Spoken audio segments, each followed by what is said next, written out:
Hello everyone, I'm your independent Shani. Today I'm making my new YouTube vlog. I know काफी time हो चुका है इस बार भी last 2 to 3 weeks last 2 to 3 month से मैं यही कह के आ रही हूँ कि आई नो काफी टाइम हो चुका है, आई नो काफी टाइम हो चुका है। ऐसा करके 1 month में एक वीडियो अपलोड करके मैं गायब हो जाती थी और उसका रीजन आपको थंबनेल देख के पता चल ही गया होगा कि किस वजह से मैं गायब थी, किस वजह से मैं वीडियो अपलोड नहीं कर पा रही थी। वीडियो में आगे बढ़ने से पहले ये सारी जो भी कंडीशन मेरे साथ हुई वो बताने का एक ही रीजन है। इन फ्यूचर कोई भी स्टूडेंट के साथ ऐसा कोई कंडीशन आ जाता है, उस दौरान वो पेशेंटली कैसे उसको हैंडल करेगा, उसको कैसे रिजॉल्व करेगा, इस कंडीशन को कैसे वो पेशेंटली पूरा हैंडल करेगा। तो वही रीजन है ये सारी चीजें बताने का, शेयर करने का आपके साथ। बाकी ये नहीं है कि मेरे साथ क्या हुआ, क्यों हुआ, कैसे हुआ, ये सब बता के मैं आपका टाइम वेस्ट करूं। बट ये बताने का यही रीजन है कि इन फ्यूचर कोई भी स्टूडेंट के साथ ऐसी सिचुएशन आती है जो मेरे साथ हुई, तो उस दौरान उसको पेशेंटली कैसे हैंडल करना चाहिए। वीडियो में आगे बढ़ने से पहले थैंक यू सो मच, मेरा 1K कंप्लीट हो चुका है यूट्यूब पे। Thank you so much for that and I am so happy for that. Video में बढ़ते आगे, लेट्स सी। ये बात है जनवरी की, जब लास्ट 2 to 3 months में मैं 2 बार इंडिया विजिट कर चुकी थी। फर्स्ट बार विजिट करने का रीजन था मेरा बिजनेस के काम से, एंड देन सेकेंड बार मैं हेल्थ इश्यू की वजह से विजिट कर रही थी इंडिया। फर्स्ट टाइम जब मैं इंडिया आई अपने बिजनेस के काम से इन जनवरी 2025। उस दौरान मैं जब विजिट किया इंडिया में तो मैंने यूनिवर्सिटी को इन्फॉर्म किया था, और इन्फॉर्म करने के बाद मैंने वहाँ से एक लेटर मिला था, जो लेटर मैं लेके आई थी इंडिया। वो लेटर लेने का रीज़न यही था कि आप जब भी इंडिया से रिटर्न आते हो, यूके जाते हो आप, तो उस दौरान इमिग्रेशन पे आपका फिर से इंटरव्यू वगैरह नहीं होगा। वो लेटर देख के आपको इजीली वहाँ से जाने देंगे। उस दौरान तो मैं 7 days के लिए आई थी। 2 days तो मेरा ऐसे ही ट्रैवल में गया था आने जाने के लिए, एंड देन 5 days के लिए मैं इंडिया रुकी थी।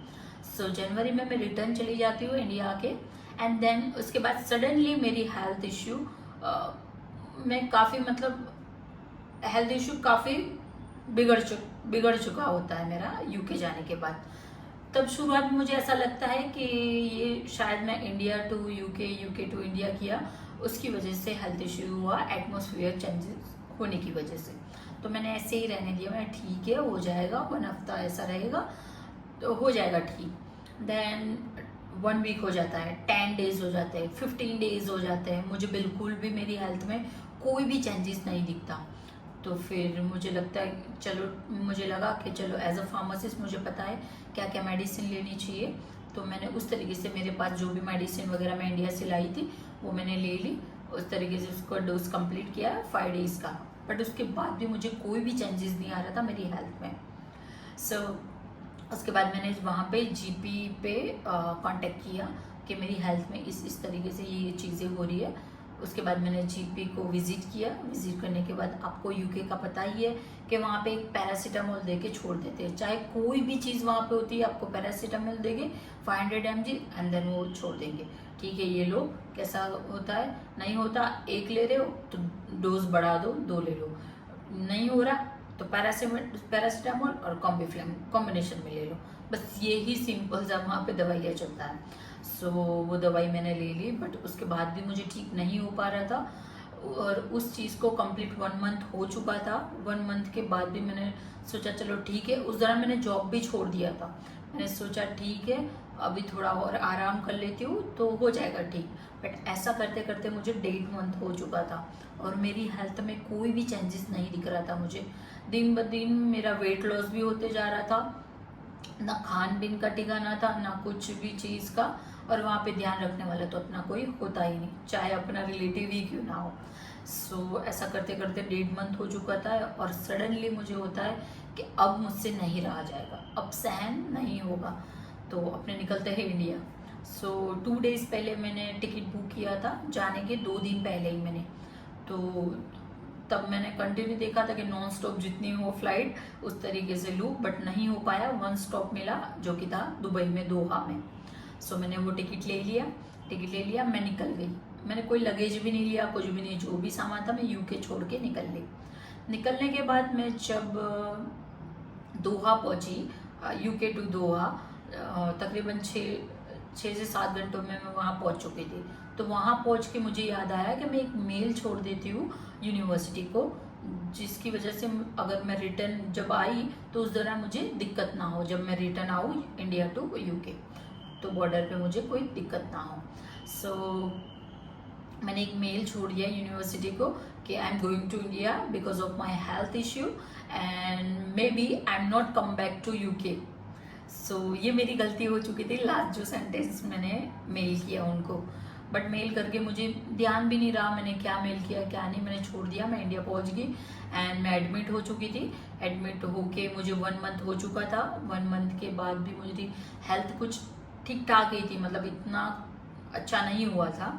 सो उसके बाद मैंने अपना मेल वगैरह चेक किया कि देख लो यूनिवर्सिटी कोई मेल आया है कि नहीं, और असाइनमेंट्स वगैरह भी करना था तो मैंने चेक किया। उस दौरान यूनिवर्सिटी से मुझे मेल आ चुका था कि आपको ये डेट से पहले आपका रीज़न और आपका जो भी डॉक्यूमेंटेशन वगैरह है, अगर हेल्थ इशू है तो आप एडमिट हुए हो और आप इंडिया जब भी गए तो वो टिकट वगैरह वो सब आप हमें सेंड कर दीजिए।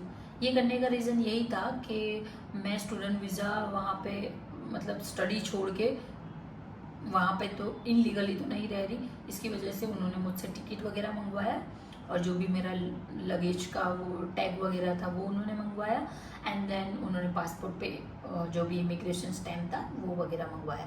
और उसके बाद जो भी मैं एडमिट हुई थी उसका सारा फाइल्स वगैरह मंगवाया, तो वो मैंने उनको साइन किया एंड देन उन्होंने उसके बाद मेल किया कि आपको ये डेट से पहले ये हमें ये रीज़न बताना है कि क्यों हुआ, कैसे हुआ, कब हुआ।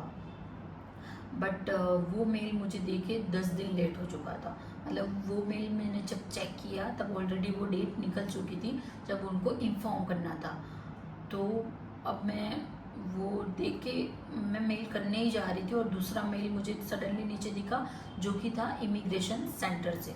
सो उनका मेल आ चुका था कि your visa student visa was withdrawal, हम विड्रॉल कर चुके हैं आपका स्टूडेंट वीज़ा। सो ये देख के तो मेरी थोड़ी फट गई थी, तो मुझे समझ नहीं आ रहा था मैं क्या करूं, क्योंकि पहली बार था मेरे लिए भी ये, और ना ही मैंने कभी किसी का इस तरीके से सुना था, ना इवन यूट्यूब पे मैंने किसी का देखा था। मैं भी आपकी तरह ही वीडियो काफ़ी देखती आ रही थी यूट्यूब पे सबका कि क्या होता है क्या नहीं, ये वो वगैरह वगैरह, बट मैंने सर्च भी किया, किसी के साथ ऐसा कुछ हुआ नहीं था। सो अब मुझे समझ नहीं आ रहा था कि मैं क्या करूँ, तो मैंने सोचा चलो मेल छोड़ ही देते, अब जब हो गया हो गया। तो मैंने मेल छोड़ दिया कि आपने मुझसे डिस्कस क्यों नहीं किया कि मेरा वीज़ा विड्रॉल किया। तो उन्होंने बोला कि हमने आपको मेल ड्रॉप किया था बट आपका कोई रिप्लाई नहीं आया तो हमने आपका वीज़ा विड्रॉल कर दिया। मैंने बोला कि मैंने आपको फाइल वगैरह सेंड किया है, मैं एडमिट थी तो मैं कैसे आपको रिप्लाई कर सकती हूँ मेल पे, राइट। मैं एबल ही नहीं थी कि आपको रिप्लाई कर पाऊँ, राइट। सो उन्होंने फिर बोला कि मुझे तीन दिन दो, 3 डेज मुझे दो, हम अपनी यूनिवर्सिटी से बात करते हैं एंड देन कुछ सॉल्यूशन इसका निकालते हैं। मैंने बोला okay no worry, take your time. So 3 दिन बीत चुके थे, 4 to 5 डेज। मैंने बोला एक दिन और वेट कर लेती हूँ एंड देन 5th डेज पे मैंने उनको मेल किया कि क्या हुआ, मेरा जो भी रीज़न था उसका कोई रिजोल्यूशन है कि नहीं, काफ़ी टाइम हो चुका है और मुझे यूके रिटर्न आना है। सो मैं यहाँ पे सब कुछ ये जो भी कॉन्वर्जेशन हुई वो यहाँ पे अटैच कर दूँगी जिससे आपको हेल्प हो जाएगी। सो हाँ, तो मैंने उनको मेल ड्रॉप किया कि क्या हुआ, रिजोल्यूशन हुआ कि नहीं, मुझे यूके आना है, मुझे टिकट बुक करना है। तो देन उनका आता है मेल रिटर्न में कि सॉरी हम आपका वीज़ा विड्रॉल कर रहे हैं। रिटर्न वही मैसेज आता है उनका, वही मेल आता है। देन मैं फिर से वही रीज़न उनको बता रही हूँ कि आपने मुझसे कॉन्वर्जेशन की इस बारे में, आपने मुझसे पूछा, आपने मुझसे बात की एक बार भी, और आप अगर कह रहे हो कि मैंने आपके जो भी मेल वगैरह था उस टाइम पे रिप्लाई नहीं दिया, तो मैं एबल ही नहीं थी उस दौरान कि आप रिप्लाई दे पाओ। मैं उस दौरान हॉस्पिटल में एडमिट थी। मैं आपको सारा डॉक्यूमेंटेशन वगैरह ऑलरेडी सेंड कर चुकी हूँ, यू कैन सी इट। सो उन्होंने बोला नो वरी, हमें 7 डेज और चाहिए इस बात पे बात करने के लिए यूनिवर्सिटी के साथ आपके। सो मैंने बोला again okay no worry, take your time. अब मेरी फट तो रही थी, बट अब क्या कर सकती हूँ, मेरे पास और कोई रीज़न नहीं था। उन्होंने क्लियरली मेंशन कर दिया था कि जब तक हम इस चीज़ का रेजोल्यूशन नहीं लाते तब तक आपको यूके रिटर्न नहीं आना, आपको टिकट वगैरह बुक नहीं करवाना। तो अब टिकट भी बुक नहीं कर सकती थी, तो मैं बैठी 7 डेज वेट किया। एग्जैक्टली 7 डेज के बाद उनका मेल आ जाता है कि we have a one option. अभी तो आप रिटर्न नहीं आ सकते, but we have a one option, you can come back in November. So मैंने बोला November, okay no worry, I am okay with that, but what about my fees and exams वगैरह जो भी मैंने क्लियर किया था वहाँ पे, एक सेम मेरा कंप्लीट हो चुका था। देन अगेन आफ्टर 1 डेज उनका रिप्लाई आता है कि सॉरी हम आपका फ़ीस वगैरह तो रिफ़ंड नहीं कर पाएंगे, बट आप आ सकते हो नवंबर इनटेक में, और हम आपका प्रायोरिटी में वीज़ा आपका इंस्टेंटली करवा देंगे, कास्ट लेटर वगैरह इंस्टेंटली आपको 24 आवर्स में हम आपको प्रोवाइड करवा देंगे। देन मैंने उनसे बात की, सॉरी इस तरीके से नहीं चलेगा, आपको वीज़ा विड्रॉल करना है, you can do it, but मेरा फ़ीस मुझे रिफ़ंड कर दीजिए। ये मतलब कोई सॉल्यूशन नहीं है, इस तरीके से आप नहीं कर सकते।